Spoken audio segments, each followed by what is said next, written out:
Hi friends, అందరికీ నమస్కారం. ఈరోజు మన బ్లాగ్ మా జీడి తోట టూర్. మా జీడి తోటకి వెళ్తున్నామండి. కాసిందంతా కాయలేదు, కొన్ని కాసిన రేట్లు ఎక్కువ, రేట్లు లేవు. ఏం చేస్తాం, రైతుల కష్టాలు ఇవి. సరైన గిట్టుబాటు ధర లేక జనాలు పిచ్చుకోకలాగే. అయినా మార్కెట్ పట్టించుకోదు, ప్రభుత్వం పట్టించుకోదు. ఎన్ని ప్రభుత్వాలు మారినా ఇంత పరిస్థితి. రైతులకు మాత్రం ఏం చేస్తాం. ఎండ రావకలాగలేదు, ముఖమేమో మాడిపోతుంది.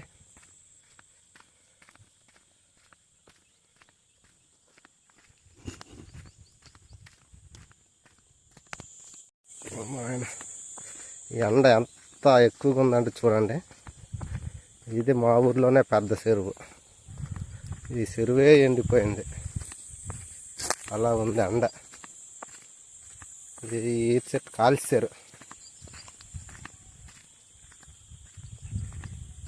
ఇదండి దారి. ఒకప్పుడు ఇది రోడ్డు శాంక్షన్ అయ్యి మళ్ళీ ఆగిపోయాయి, అందుకే ఇప్పుడు దారి.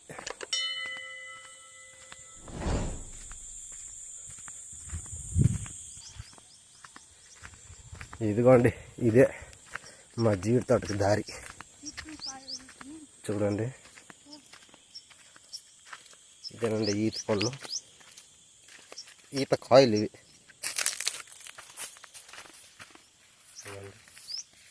ఇదిగోండి, అక్కడ ఒకే ఒక పండు ఉంది. ఒక పండు నేరుదామా.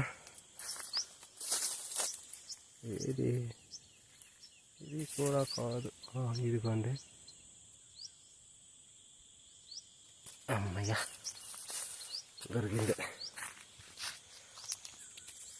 చూడండి, ఈత పళ్ళు ఏరుతుంటా, ముసిలి చూస్తుంటే నాకే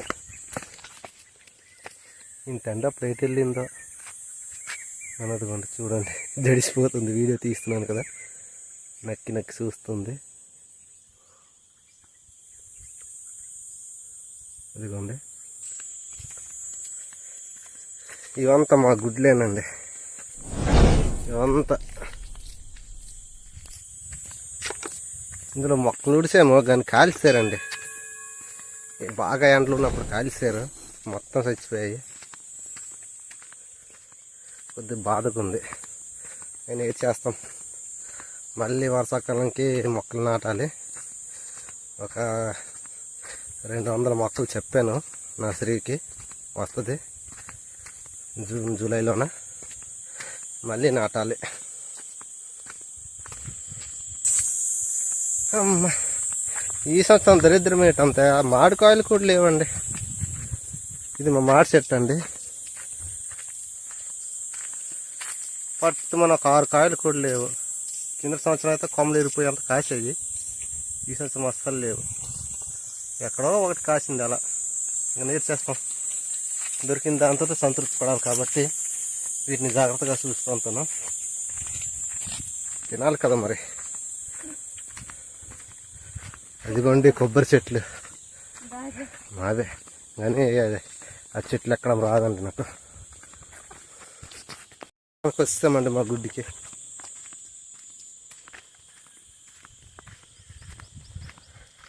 అమ్మ, ఇదేనండి చెట్టు మాదే. అప్పుడు తిట్లీ తుఫానుగా ఎరిగిపోయింది, తిట్లీ తుఫానుకి ఎరిగిపోయాయి. అందుకే ఒక పక్క ఖాళీ, ఒక పక్క అలా కొమ్మలు ఉన్నాయి. ఇవంతా మా గుడ్లేనండి. గుడ్లు ఉన్నాయి కానీ కష్టపడ్డాం మన వల్ల కాదు, అందుకే అలా ఉండిపోయాయి.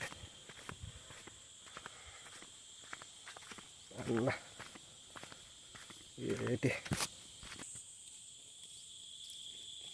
ఇవిగోండి కనిపిస్తున్నాయి కదా మన వెనకట్ల, అవంతా మన జీడి తోటలేనండి. ఇప్పుడు అక్కడికే మనం వెళ్తున్నాం. ఇవి మా కొబ్బరి చెట్లేనండి. ఇప్పటికి ఎన్ని సంవత్సరాలు అవుతుందో, ఇప్పుడు ఎక్కలేను. ఆ మీద కాయలు పండిపోయి ఉన్నాయి. అయినా అది పడితే ఏరడమే తప్ప చెట్టు ఎక్కి ఏరే స్థితిలో లేవు. అలాగుంది మరి, ఏటి చేస్తాం. కొద్దిగా బొజ్జు వచ్చింది మనకి, అందుకే.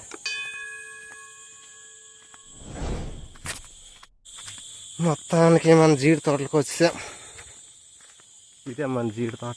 ఇది మన ఈత చెట్టు అండి. ఇది చెట్లు ఇవ్వండి, ఇక మన ప్రాపర్టీస్. చెట్లు బోల్డ్ ఉన్నాయి, టేకు చెట్లు.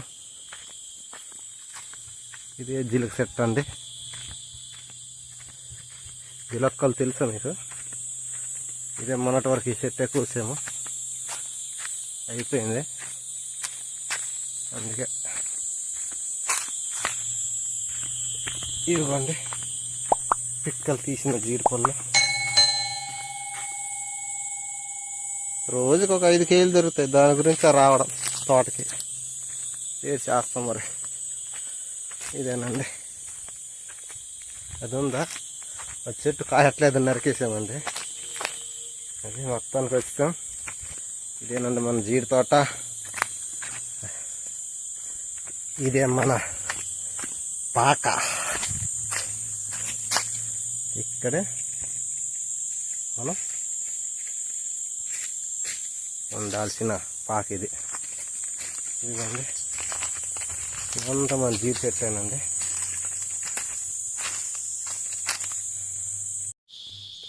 మొత్తానికి భోజనం టైం అయిపోతుంది. అందుకే మనం పడిన జీడి పిక్కల్ని ఏరడానికి ఇదిగోండి ఈ బకెట్తోటి ఏరుతున్నాం. అమ్మనైనా చూడండి, బయట ఎండ చాలా తీవ్రంగా ఉంది బాబోయ్. ఉంది ఎండ అయితే ఒకలాగా లేదు. కరెక్ట్గా 12 అయింది. మనం గబగబా పిక్కల్ని ఏరి ఇంటికి వెళ్ళిపోవాలి, లేకపోతే కష్టం.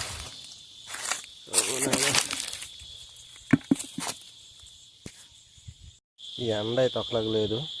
బాబా బాబా వేటి మన ఆయన ఆల్రెడీ నిన్న ఏరేసారండి.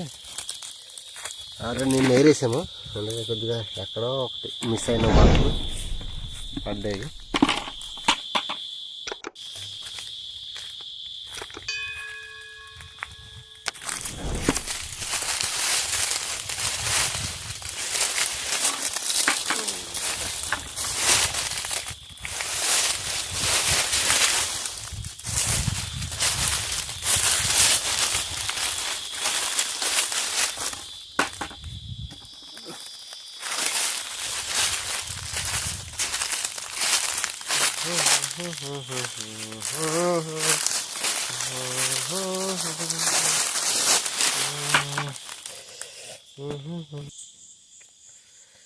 ఎండకి నాకు అది బద్దం వేసేస్తుంది. ఇలా ఇది చేస్తాం, ఏరాలి తప్పదు.